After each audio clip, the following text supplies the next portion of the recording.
आज सौभाग्य से हमारे साथ डॉक्टर आचार्य नीरज योगी जी आए हुए हैं हिता में।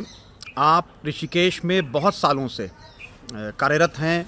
बहुत विविड एक्सपीरियंस इनका है लाइफ में।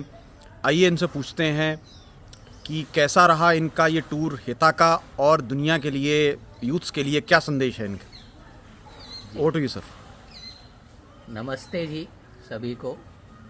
और मैं पहली बार यहाँ हिता इंस्टीट्यूशंस में आज विज़िट करने यहाँ पहुँचा हूँ, और मैं निश्चित रूप से ये अनुभव कर पाया हूँ कि ये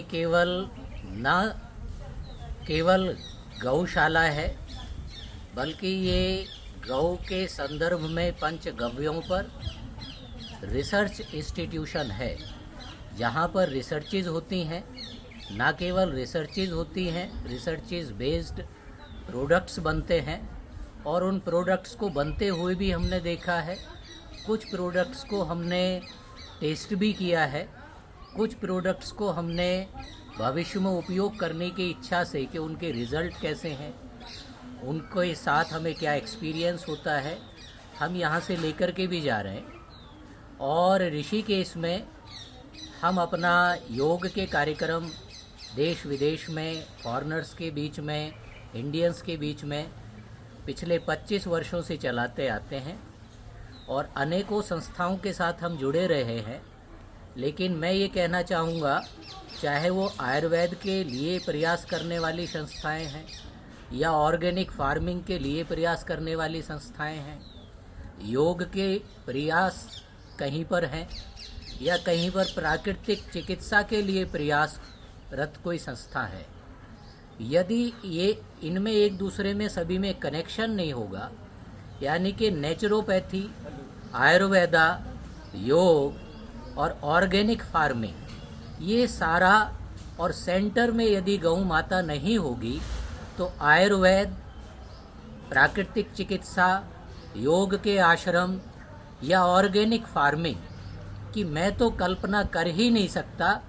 और मैं ट्रेडिशनली इस चीज़ को समझ सकता हूँ कि शास्त्रों में भी जो विधि विधान औषधियों को तैयार करने का है, या आश्रमों की परंपरा है, या प्राकृतिक चिकित्सा में चिकित्सा के प्रकार हैं, उसमें निश्चित रूप से केंद्र में गौ माता है।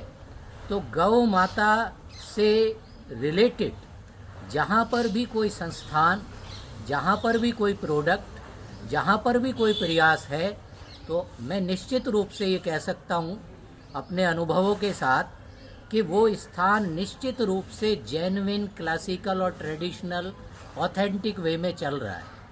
और यदि किसी संस्थान में गाय नहीं है और वो ऑर्गेनिक फार्मिंग कह कर के बेच रहे हैं, किसी आश्रम में गाय नहीं है और वो योग की संस्था चला रहे हैं, आश्रम चला रहे हैं, तो मैं नहीं समझता वो संस्थान है, वो जीवित रहेगा, वो चैतन्य रहेगा, वो चलता रहेगा, वो खड़ा रहेगा।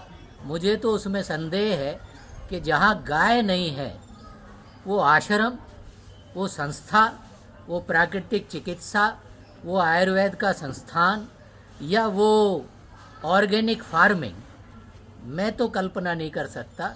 तो मैं बहुत बहुत साधुवाद देता हूँ श्रीमान रावत जी को, और मैं प्रसन्न हूँ यहाँ ये सारा इनका कार्यकलाप देख करके, और इनको बहुत बहुत धन्यवाद, साधुवाद, और भविष्य के लिए बहुत बहुत शुभकामनाएं देते हुए मैं अपनी बात को विराम देता हूँ। और आप सभी से निवेदन करता हूँ कि आप बातों पर विश्वास भले ही मत कीजिए, लेकिन जैसे मैं एक बार यहाँ प्रैक्टिकली आया हूँ, अनुभव कर रहा हूँ, और एक्सपेरिमेंट्स के लिए कुछ प्रोडक्ट्स ले जा कर के उसके अनुभव में समझूंगा, रिजल्ट्स देखूंगा, तो आपसे निवेदन है भविष्य में आप भी विज़िट करें, प्रोडक्ट्स लें, प्रोडक्ट्स को एक्सपीरियंस करें, एक्सप्लोर करें, और अपना फीडबैक और अपना अनुभव क्या है वो अवश्य शेयर करें। बहुत बहुत धन्यवाद। बहुत बहुत धन्यवाद आचार्य जी आपका आने के लिए, समय निकालने के लिए। Thank you so much.